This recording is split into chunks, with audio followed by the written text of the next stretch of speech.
I'm Tamara Holder, and this is Sports Court. Today with a baseball bombshell. ESPN's Outside the Lines has obtained a notebook that reportedly shows Pete Rose bet on baseball, not only while serving as manager for the Cincinnati Reds, which we already knew, but now we learn also as a player. Could this be the final blow for his Hall of Fame bid? Here to weigh in is attorney Domenic Romano. Welcome. Thanks for being here. Thank you. So is this going to ruin him? You know, it's part of a consistent pattern. These allegations are part of a pattern that Rose has been deceiving the public and probably deceiving himself. Look, it took him 15 years from the moment that he was banned in baseball, permanently banned, to 2004 when in his autobiography he admitted to betting, but only, he said, as a manager. Now there seems to be conclusive proof, conclusive evidence that, you know, back in his days as a player, he also bet on baseball. You're using words like evidence and pattern, which is great for the courtroom.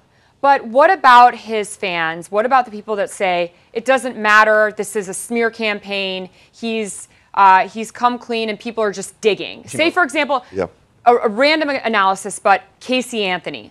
All of a sudden, 10 years later, somebody says, oh, I just dug up this sealed document. Is that fair?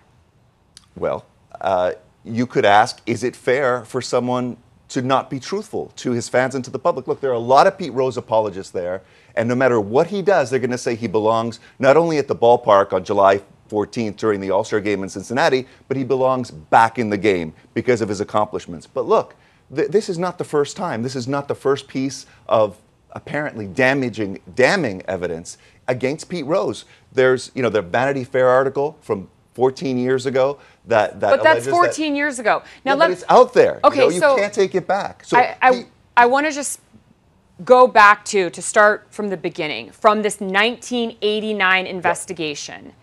Why wasn't he criminally charged? This is a document, or this notebook was under seal by the court.